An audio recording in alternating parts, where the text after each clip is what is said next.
Shalom. Semangat shalom. Shalom. Janganlah takut, itulah firman Tuhan kita pada pagi hari ini.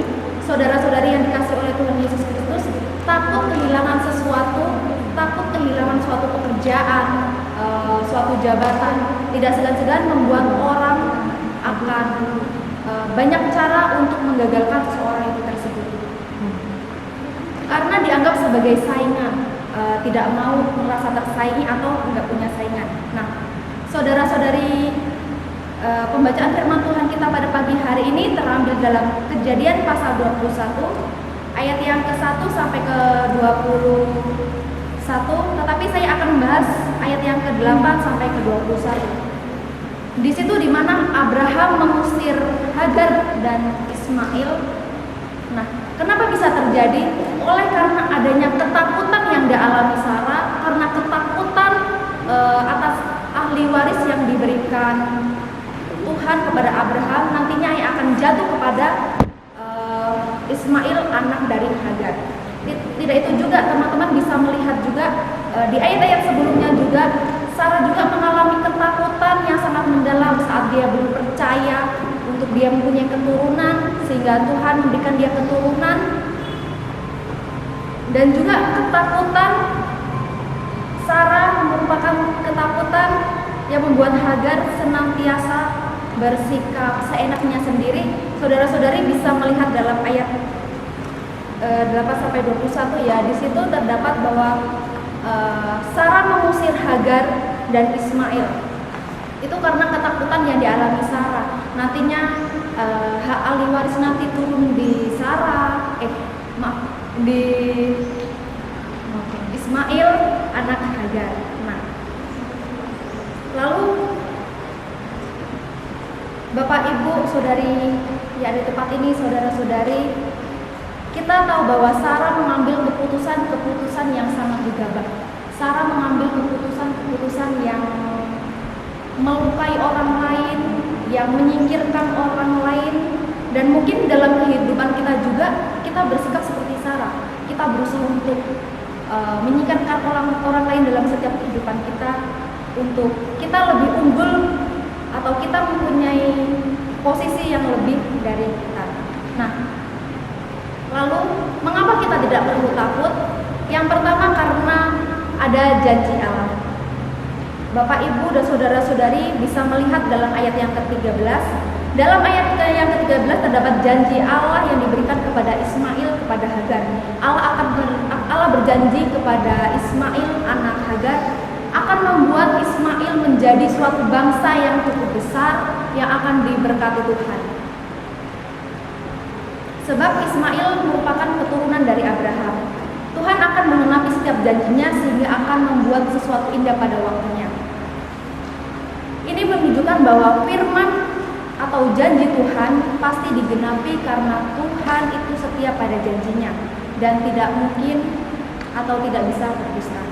Saya mendengar suatu kesaksian dari teman saya ketika ia berada di SCT Berita Hidup. Dia takut kalau dia tidak bisa membayar uang kuliah, dia takut tidak bisa menjaga kehidupannya di tempat ini.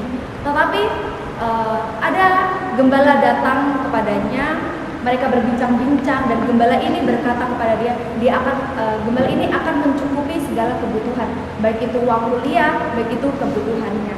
Lalu yang dilakukan teman saya ini, dia merasa lega karena Tuhan, berkat Tuhan turun di atas gembala ini, melalui gembala ini yang berjanji akan memberkati, akan membantu teman saya ini. Jadi teman saya ini merasa lega, merasa senang. Puji Tuhan, ada yang mau membantu, dan sebab gembala itu menepati janjinya. Oleh karena itu, Bapak Ibu, saudara-saudari yang dikasih oleh Tuhan Yesus Kristus, kita tetap setia menanti janji Tuhan. Sebab janji Tuhan pasti dipenuhi di masa sekarang ataupun masa yang akan datang. Kiranya rasa takut kita, rasa khawatir kita akan kita hilangkan dari hati dan pikiran kita. Kita bersama-sama tetap setia dan tetap yakin bahwa janji Tuhan pasti akan dipenuhi kapanpun dan bila manapun Kapan itu merupakan rahasia Tuhan. Yang kedua, karena Allah mendengar seruan orang meminta tolong. Saudara-saudari, Bapak Ibu juga bisa melihat dalam ayat yang ke-17. Pada suatu hari ada anak cewek, anak kecil ya, masih umur 7 tahun. Dia sedang bermain-main sepeda bersama teman-temannya di luar rumah. Karena masih anak kecil-kecil, jadi kalau dikasih tahu nggak bisa dibilangi, masih ngeyel gitu. Jadi dia jatuh dari sepeda dengan luka yang cukup serius, banyak darah di tumit, di tangan, dan yang dilakukan dia hanyalah menangis berseru-seru. Dia menangis dengan cukup kencang, dan maka karena dia menangis itu yang cukup kencang, dia memanggil mamanya. Mama, tolong, ma, sakit pak, gitu ya. Dan mamanya waktu di dalam rumah, mamanya mendengar suara anaknya. Wih, ini kenapa anakku kok nangis-nangis? Biasanya nggak nangis-nangis, kok nangis-nangis. Ternyata saat mamanya melihat, anak ini bernama Karen ya. Saat mamanya melihat bahwa anaknya itu jatuh, yang dilakukan mamanya adalah mamanya berlari dari dalam rumah keluar rumah, langsung memeluk Karen, langsung menggendong Karen untuk membawanya ke dalam rumah untuk diobati. Itu yang dilakukan mamanya untuk pertolongan utamanya. Karena mamanya tahu mendengar suara Karen untuk meminta tolong, maka mamanya hadir. Nah, Bapak Ibu, saudara-saudari, dalam Kamus Besar Bahasa Indonesia, kata mendengar adalah mendapat kabar. Dalam Kamus Bahasa Inggris, kata mendengar adalah dan dalam bahasa Ibrani kata mendengar adalah sama, yang punya arti mendengar, memberitahu, dan memanggil. Saat Hagar di padang gurun, ia takut menghadapi realita kehidupan yang ada. Dia takut akan masa depan anaknya, ia takut akan kehidupannya mau gimana, soalnya air yang dibawanya sudah habis. Dan Hagar menaruh Ismail di sema-sema dalam kehausan tanpa belayan kasih sayang. Tetapi apa yang terjadi, Bapak Ibu, saudara-saudari? Allah mendengar setiap seruan anak itu, dan malaikat Tuhan berkata kepada Hagar untuk tidak usah takut, tidak usah khawatir, sebab Tuhan senantiasa mendengarkan seruan anak itu ketika ia berbaring. Dalam ketakutan kita juga pun, terkadang tanpa segan-segan kita membiarkan orang lain tanpa memberikan belayan kasih sayang kepada kita. Tetaplah berserah, tetaplah berseru kepada Tuhan, sebab Dialah selalu mendengar seruan kita, maka kita bersama-sama menanti janji berkat Tuhan. Yang ketiga adalah Allah menyertai. Allah kita itu konsisten.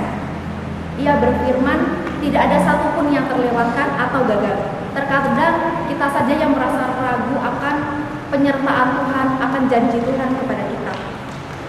Hagar hampir putus asa di ayat-ayat yang sebelumnya. Dia putus asa, dia merasa gak ada harapan lagi. Ini gimana anakku Ismail ini nantinya? Namun Tuhan tidak saja mendengarkan tangisan Hagar atau suara kita, tetapi Tuhan juga selalu menyertai mereka dimanapun mereka berada. Hagar yang tadinya hilang harapan menjadi tenang karena terbukti bahwa Allah menyertai anaknya. Tidak hanya sampai tumbuh besar, tetapi Tuhan akan membuat Ismail menjadi suatu bangsa yang besar. Tuhan akan membuat Ismail menjadi pemanah yang luar biasa. Dan Hagar mengambil istri Ismail dari Mesir. Dalam konteks sekarang, masihkah kita takut? Masihkah kita ragu-ragu akan kebaikan Tuhan? Semalam saya merenungkan ini sambil nyuci ya. Oh, ternyata Tuhan itu sangat luar biasa dalam kehidupan saya secara pribadi. Saya boleh ada sampai hari ini itu karena kebaikan Tuhan, itu karena bukti cinta kasih Tuhan dalam setiap kehidupan saya. Banyak sekali orang-orang baik yang Tuhan tempatkan di sekitar saya. Mungkin setiap kita kan butuh orang untuk mendengarkan setiap keluhan kita. Selagi keluarga tidak bisa mendengarkan keluhan saya, ada teman saya. Tidak hanya teman, tapi kita berkeluh kesah kepada Tuhan. Saya sangat bersyukur banget, penyertaan itu sungguh luar biasa dalam kehidupan saya. Intinya Tuhan itu baik banget. Baik nggak? Baik nggak? Baik ya. Tuhan itu selalu baik, selalu menyertai kita dimanapun kita berada, apapun yang kita perlukan, masa depan kita, jodoh kita itu di tangan Tuhan.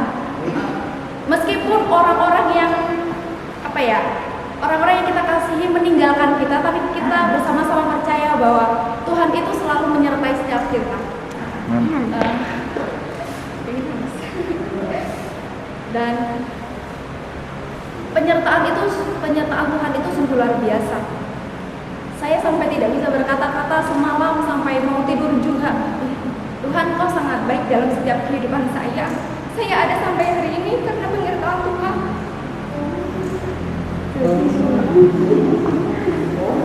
Sampai kemarin sore juga lagi ngobrol-ngobrol sama Kak Yanto, sama Kak Daud juga. Di situ kita juga sharing-sharing juga. Saya merasa juga, wah beneran ya, Tuhan itu sangat baik dalam kehidupan saya. Banyak orang, Tuhan menempatkan orang-orang baik itu di dalam lingkungan saya.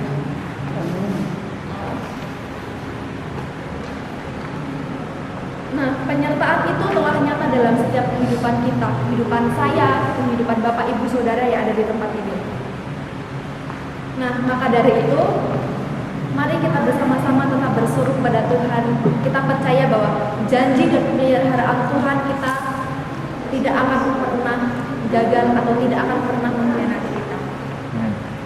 Mari kita tetap menanti dalam pengharapan dan tetap merangkul satu dengan yang lain, saling motivasi, saling memberi dukungan dengan penuh kasih, sebab berkat tidak akan tertukar, saudara-saudari, Bapak Ibu semuanya. Bersama-sama kita menikmati janji dan berkat Tuhan yang telah Tuhan siapkan untuk kita.